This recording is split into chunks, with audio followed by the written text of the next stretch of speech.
दोस्तों Vodafone idea की बात करें तो बहुत बड़ी गुड न्यूज़ निकल के आ रही है। वोडाफोन आइडिया की डिमांड सरकार ने मान ली है। यहाँ पे जिस तरह से वोडाफोन आइडिया को बड़ी राहत मिली है, उसका असर स्टॉक पे देखने को मिल रहा है। इंट्राडे में 18% का ज़बरदस्त जंप देखने को मिला है। पिछले कई दिनों से जो वोडाफोन आइडिया का शेयर गिर रहा था, उस पे अचानक बड़ी तेज़ी देखने को मिली है। वैसे तो पिछले कुछ दिनों से सिग्नल दिखाई देने लगे थे और मैंने रेगुलर कहा भी था कि बहुत ज़्यादा करेक्ट हो चुका है, यहाँ से एक अच्छी संभावना बन सकती है और पिछले 2 ट्रेडिंग सेशन से क्लोजिंग ग्रीन में आने लगी थी। तो अब आप देख सकते हो कि आज बहुत ही बेहतर किया है। क्या वोडाफोन आइडिया में खरीदारी का सही समय आ चुका है? क्योंकि बाज़ार में एफआईआई भी लौट आए। कल एफआई ने बाज़ार में रिकॉर्ड तोड़ खरीदारी की है। पिछले कई महीनों की जो गिरावट के बाद कल लगभग 10,000 करोड़ की भारी भरकम खरीदारी की है। क्या ये बाज़ार के लिए एक ग्रीन सिग्नल है कि अब यहाँ से तेज़ी की संभावना बनेगी? जानने की कोशिश करेंगे इस वीडियो के माध्यम से।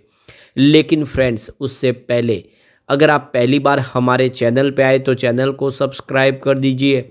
एक बेल आइकॉन दबा दीजिए ताकि जब भी नया वीडियो बने पहला नोटिफिकेशन आपको मिले। वीडियो पसंद आए तो लाइक से ज़रूर कीजिए। चलो फ्रेंड्स वीडियो स्टार्ट करते हैं। मैं हूँ आपका दोस्त एस बी दवे और हमारे अपने चैनल ऑनलाइन कमाई में आपका बहुत बहुत स्वागत है। तो सबसे पहले कारोबार की बात करें तो स्टॉक की शुरुआत पॉजिटिव हुई 7.66 पर। ज़बरदस्त पॉजिटिव शुरुआत हुई। क्लोजिंग कल की 6.97 के आसपास थी। कल भी पॉजिटिव क्लोजिंग हुई थी।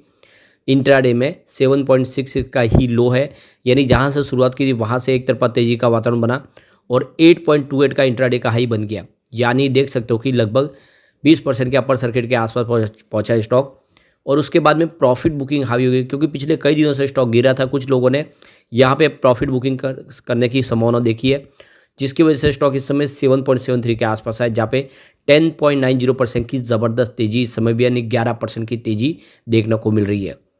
तो देख सकते हो कि बहुत ही बेहतर प्रदर्शन किया आज। आज इंट्राडे में 18% का ज़बरदस्त रिटर्न दिया है और इसके पीछे वजह बनी है कैबिनेट की तरफ से जो बैंक गारंटी थी उसको माफ़ किया गया है। वॉल्यूम ज़बरदस्त बढ़ गया आज। देख सकते हो पिछले 1 महीने पहले इसका 54 करोड़ का वॉल्यूम था। 18 करोड़ की डिलीवरी उठाई गई। 1 वीक पहले 68 करोड़ का वॉल्यूम हुआ था और सामने 27 करोड़ की डिलीवरी उठाई गई। कल 94 करोड़ का वॉल्यूम हुआ, सामने 42 करोड़ का डिलीवरी बेस काम हुआ। यानी वॉल्यूम लगातार बढ़ ही रहा था, लेकिन आज सडनली बाजार शुरू है 154 करोड़ का वॉल्यूम हो चुका है 1 बजे के आसपास ही। वॉल्यूम ने सारे रिकॉर्ड तोड़े। पूरे महीने में सबसे शानदार वॉल्यूम और पूरे बाजार में वॉल्यूम के मामले में नंबर 1 पे है yes Vodafone idea. Yes bank है नंबर 2 पे। अब यहाँ पे देख सकते हो पिछले कई दिनों से स्टॉक लगातार निगेटिव क्लोजिंग दे रहा था।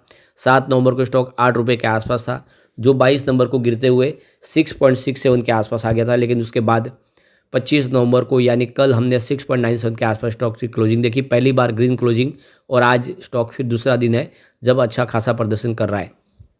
इसकी परफॉर्मेंस देखें तो पिछले 5 सालों में मात्र 28% का ही इसने पॉजिटिव रिटर्न दिया है, लेकिन 3 ईयर के हिसाब से 28% का इसमें नेगेटिव रिटर्न देखने को मिला है। पिछले 1 साल में 42% स्टॉक गिर चुका है और 3 महीनों में तो 51% का ज़बरदस्त नेगेटिव रिटर्न दिया है। यानी जिसने भी वोडाफोन आइडिया में निवेश किया है वो सारे के सारे यहाँ पे बहुत ज़बरदस्त नुकसान के अंदर आ गए हैं। पिछले 1 महीने में जरूर यहाँ पे 0.65% की तेज़ी बनी है, लेकिन वन डे के हिसाब से 10% के ऊपर की शानदार तेज़ी है। तो वोडाफोन आइडिया ने शुरू से ही सरकार से बैंक गारंटी माफ करने की अपील की थी, जिसका सभी दूरसंचार कंपनियों ने समर्थन किया था। ऐसे में सरकार के हालिया फैसले से सबसे ज़्यादा फायदा वीआई को ही हुआ है। तो मंगलवार का दिन वोडाफोन आइडिया के लिए मंगलमय साबित हुआ है और देख सकते हो मंगलवार की सुबह ही मार्केट में वोडाफोन आइडिया का शेयर खुलते ही ज़बरदस्त तेजी के चक्कर में पड़ गया। वोडाफोन आइडिया का शेयर केवल गिरावट के लिए जाना जाता था। कई दिनों से लगभग गिरावट होती थी। लोग यही सोचते कि वोडाफोन आइडिया का शेयर कभी ऊपर नहीं जाएगा। यहाँ तक कि जो ब्रोकेज हाउस है उन्होंने 2 रुपये तक के टारगेट दे दिए थे, लेकिन सरकार के एक फैसले ने वोडाफोन आइडिया के शेयर को रॉकेट बना दिया।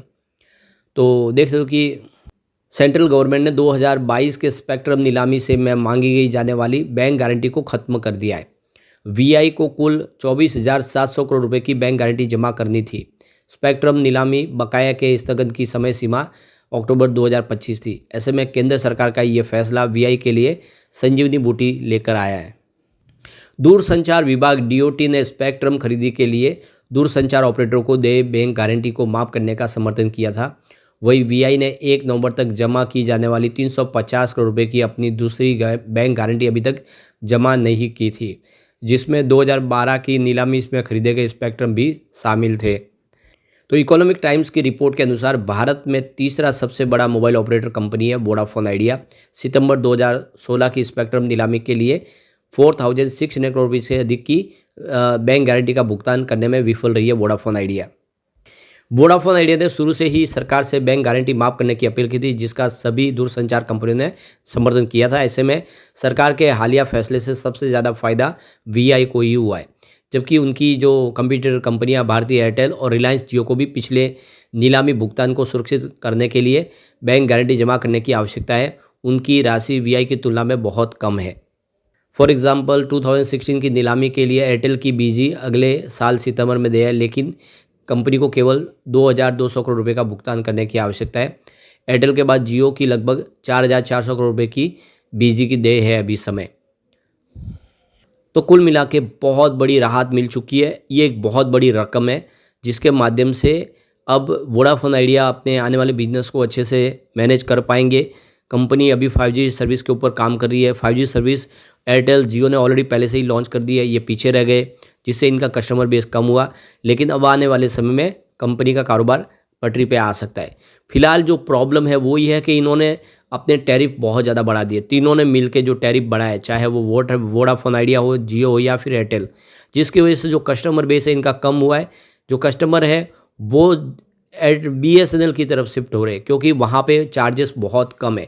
तो इनको कुछ करना होगा, यहाँ पर भी टैरिफ को भी थोड़ा कम करना होगा, वरना कस्टमर और कम हो सकते हैं, जिससे आने वाले समय इनको नुकसान हो सकता है। इसके ऊपर इन 3 कंपनियों को ध्यान देना होगा। इस बार जो ट्राई ने डाटा जारी किया उसमें इनके कस्टमर काफ़ी कम हुए। वोडाफोन के लिए सबसे बड़ी प्रॉब्लम भी है। लेकिन इसके बावजूद भी अगर आप देखें तो 31 अक्टूबर 2024 के जो आंकड़े निकल कर आए कि यहाँ पे म्यूचुअल फंड ने काफ़ी अच्छी खरीदारी की है। कोटक इक्विटी ऑर्बिटेज ने यहाँ पे 282 करोड़ का इन्वेस्टमेंट किया है। वैसे उनकी होल्डिंग 2.70% मंथ ऑन बेसिस पे घटी है। ICICI प्रो इक्विटी ऑर्बिटेज डायरेक्ट ने 226 करोड़ का इन्वेस्टमेंट किया। उनकी होल्डिंग 11.05% मंथ ऑन बेसिस पे बढ़ी है। इसके अलावा आदित्य बिरला SL ऑर्बिटेज डायरेक्ट ने 201 करोड़ का इन्वेस्टमेंट किया। 1.60% की होल्डिंग मंथ ऑन बेसिस पे बढ़ी है। तो आदित्य ग्रुप भी अपने इस शेयर के अंदर निवेश कर रहे हैं, ये सबसे अच्छी बात है। यानी आदित्य बिरला ग्रुप को भी विश्वास है अभी वोडाफोन आइडिया पे। SBI ऑर्बिटेज और अपॉर्चुनिटीज ने भी यहाँ पे 200 करोड़ का इन्वेस्टमेंट किया। उनकी होल्डिंग 2.50% मंथ ऑन बेसिस पे बढ़ी है। इसके अलावा निप्पॉन इंडिया ऑर्बिटेज डायरेक्ट ने 146 करोड़ का इन्वेस्टमेंट किया। उनकी होल्डिंग भी 8.21% मंथ ऑन मंथ बेसिस पे आपको बढ़ती हुई दिखाई देगी। टाटा ऑर्बिटेज ने यहाँ पे 133 करोड़ का इन्वेस्टमेंट किया, लेकिन उनकी होल्डिंग में 0.41% की मंथ ऑन बेसिस पे कमी आई है। DSP ऑर्बिटेज डायरेक्ट की बात करें तो 132 करोड़ का इन्वेस्टमेंट हुआ है। 88% की मंथ ऑन बेसिस पे शानदार वृद्धि हुई है। इन्वेस्टको इंडिया ऑर्बिटेज ने 120 करोड़ का इन्वेस्टमेंट किया है। उनकी होल्डिंग भी 14.31% मंथ ऑन बेसिस पे बढ़ी है। इसके अलावा एडलवाइज ऑर्बिटेज डायरेक्ट ने 110 करोड़ का इन्वेस्टमेंट किया है। उनकी होल्डिंग भी 6.80% मंथ ऑन बेसिस पे आपको बढ़ती हुई दिखाई देगी। वैसे इस बार कंपनी का रिजल्ट भी ईयर ऑन बेसिस पे पॉजिटिव रहा है। रेवेन्यू की बात करो 10.92 थाउजेंड करोड़ के आसपास रहा, जहाँ पे 1.89% की ईयर ऑन बेसिस पे वृद्धि देखने को मिली। नेट इनकम -7.18 थाउजेंड करोड़ के आसपास, जहाँ पे 17.88% की ईयर ऑन बेसिस पे रिकवरी देखने को मिली। डायलूटेड EPS -1.03 रहा, जहाँ पे 42% की ईयर ऑन बेसिस पे रिकवरी देखने को मिली। और नेट प्रॉफिट मार्जिन -65.72% रहा, जहाँ पे 19.41% की ईयर ऑन बेसिस पे रिकवरी देखने को मिली। ओवरऑल देख सकते हो कि रिजल्ट बेहतर है, भले ही कंपनी लॉस में हो, लेकिन लॉस में कमी आ रही है, तो ये एक शुभ संकेत है। लेकिन फ्रेंड्स, कोई भी इन्वेस्टमेंट करने से पहले अपने फाइनेंशियल एडवाइजर से एडवाइस ले ले या अपना खुद का रिसर्च करें, क्योंकि मैंने वीडियो आपके एजुकेशनल पर्पज़ के लिए ही बनाया। वीडियो पसंद आए तो लाइक से जरूर कीजिए और चैनल को सब्सक्राइब कर दीजिए। Thank you friends.